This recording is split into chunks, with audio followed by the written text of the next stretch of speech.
மனம் திரும்பினால் பரலோக ராஜ்யத்தில் மிகுந்த சந்தோஷம் உண்டாயிருக்கு. இதுதான் இந்த கதையோட கருப்பொருள். இதெல்லாம் இவங்க நடிச்சு காமிக்க போறாங்க. காட்சி 1. பள்ளி வாழ்க்கையை முடித்த இணைப்பிரியா தோழிகள் ஒரே கல்லூரியில் கல்லூரி வாழ்க்கையை தொடங்குகிறார்கள்.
காட்சி 2.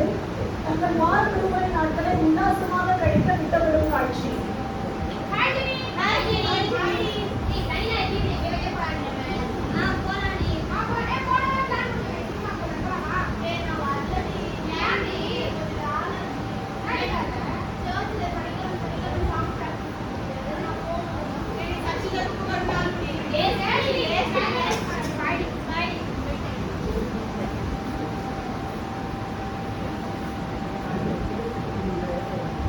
காட்சி 3. சினிமாவிற்கு சென்று வந்ததை குறித்து தங்கள் தோழியுடன் பகிர்ந்து கொள்ளும் காட்சி.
காட்சி 4. தோழிகளில் ஒருவர் தங்கள் வீட்டில் நடக்கும் காரியங்களை தன் உயிர் தோழியுடன் பகிர்ந்து கொள்ளும் காட்சி.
காட்சி 6.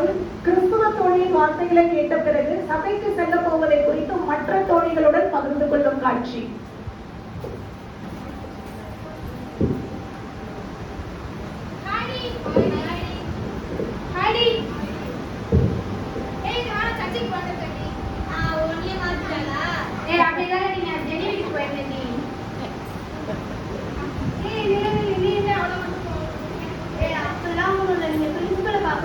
போயிட்டீங்கல்ல, அது மட்டும் தனியா இருந்தா நான் வீட்டுக்கு போனேன், அதனால அவளை கூட்டிட்டு போனேன். இல்லடி, நான் சர்ச்சைக்கு போனேன், நீங்க வா, நீங்க வரீங்க, நான் பார்க்கலாம். சரி.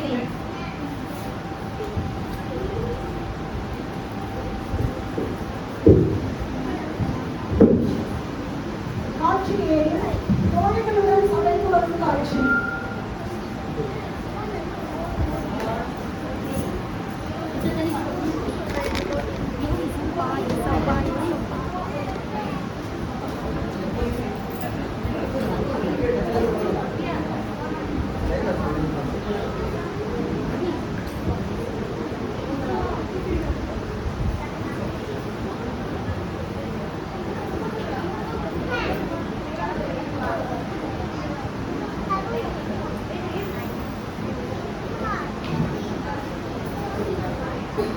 பிள்ளைங்க எப்படி இருக்கீங்க? யூத் மீட்டிங் வந்து ரொம்ப சந்தோஷம். அப்புறம் போன வாரம் என்ன நான் கற்றுக்கிட்ட ஞாபகம் இருக்கா உங்களுக்கு? என்ன கற்றுக்கிட்டோம்? ஞாபகம் இருக்க கொஞ்சமாச்சு. எனக்கு தெரியும் நீங்கள் மறந்துருப்பீங்கன்னு. போன வாரம் நம்ம வந்து ப்ராடிகல்ஸ், அதாவது மனம் திருந்திய குமாரன், கெட்ட குமாரன், அவன் எப்படி மனம் திரும்பினா அதை குறித்து நம்ம பார்த்தோம். இப்போ ஞாபகம் வந்துச்சா? இன்னைக்கு என்ன பார்க்க போறோம் தெரியுமா?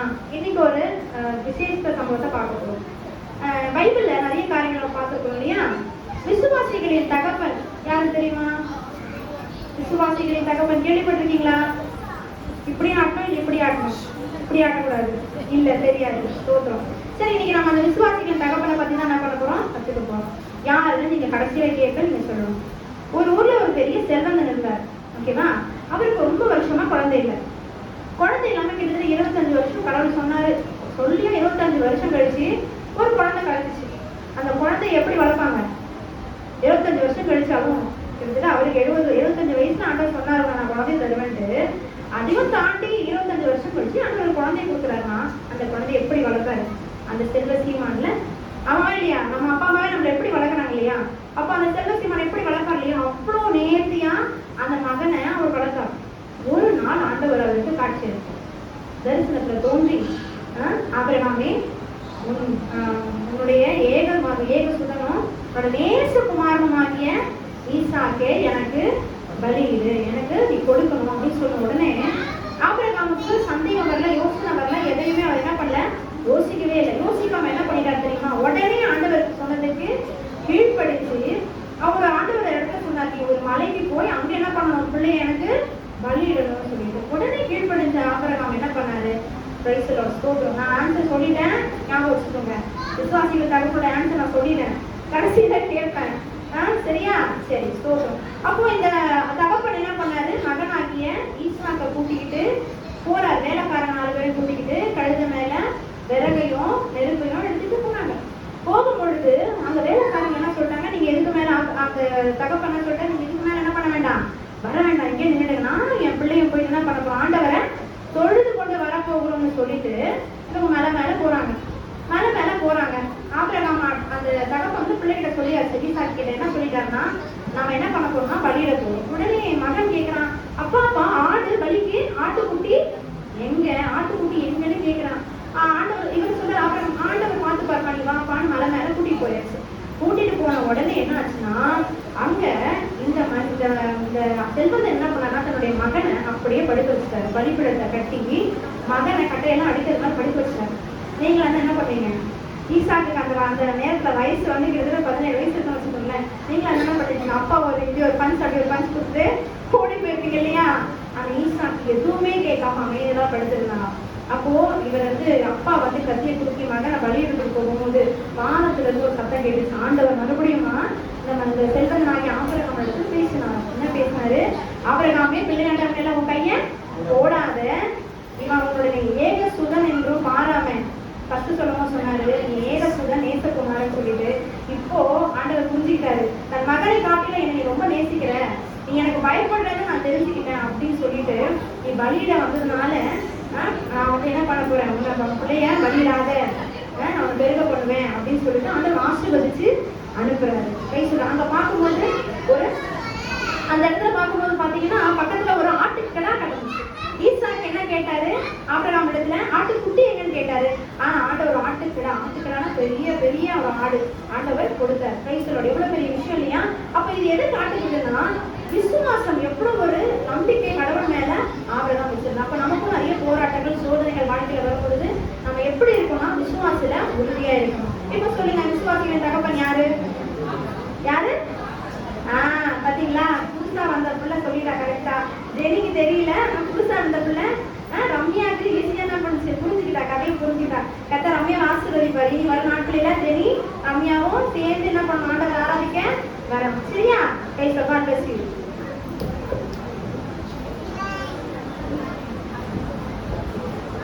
என்னம்மா ஜெனி எப்படி இருக்க? நான் ரொம்ப சந்தோஷம், ஃப்ரெண்டை கூட்டிட்டு வந்துட்டு. நீ எப்படிமா இருக்க? நல்லா இருக்கும். பிடிச்சிருக்கா? சமை பிடிச்சிருக்கா? சரி, உனக்காக நான் தெரிவிக்கணுமா? சரி. அன்பின் ஆண்டவரே, இந்த வேலைக்காக நன்றியோடு ஸ்தோத்திரிக்கிறப்பா. அந்த நேரத்தில் இருக்கிற தகப்பனே அப்பா, அருமையான மகள் ஜெனியும் ஆண்டவரே வந்திருக்கிற பிள்ளை ரம்யா உங்களுடைய சமூகத்தில் ஒப்பு கொடுக்குறப்பா. இந்த நாளில் இருவரையும் தேவன் அப்பா உங்களுடைய சமூகத்தில் கூட்டி வந்து சேர்க்கிறேன். நன்றி அப்பா. புதிய மகள் ரம்யாவே நீங்க தேர்ந்தெடுத்திருக்கீங்க, அவங்களுடைய சபையில கொண்டு வந்திருக்கீங்க. அதற்காக ஸ்தோத்திரம். பிள்ளையோட குடும்பத்துல இருக்க என்ன போராட்டம் என்ன பாடல் இருந்தாலும் எல்லாவற்றையும் மாற்றி அவருடைய மனதில் இருக்க கவலைகள்லாம் தேவன் மாற்றி போட்டு சகல விதமான ஆறுதல் தேவன் தாமே ஆறுதலோடு நடக்கக்கூடிய ஒப்பு கொடுக்கிறோம். புதிகரமையுமே செலுத்துகிறோம் அப்பா. தெரியுமே தேவன் அதிகமே ஆசீர்வதிக்கும்படி ஒப்பு கொடுக்கிறோம். இயேசுவின் நாமத்தில் செபிக்கிறோம் பிதாவே. ஆமென். வார வாரம் என்ன பண்ணுங்க, நேரம் கிடைக்கும் போதெல்லாம் தேடி கூட வந்துடணும். ஓகேவா? தெரியும்.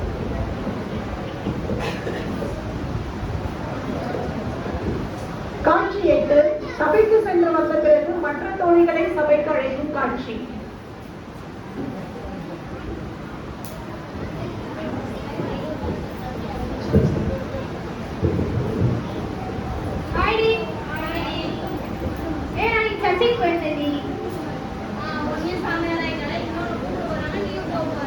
அப்படிலாம் ஒண்ணு இல்லை. நான் சர்ச்சைக்கு கொஞ்சம் நல்லா தான் இருந்துச்சு. கதையெல்லாம் நிறைய சொன்னாங்க, வசனம் சொல்லி கொடுத்தாங்க, பாடலாம் சொல்லி கொடுத்தாங்க, ஜாலியா இருந்துச்சு. அவங்க ஒன்றும் பாடம் வரலாம் கூப்பிடல. நான் அவங்க கூப்பிட்டாலும் நானே போலான்னு தான் இருக்கேன். நீங்க வரீங்களா?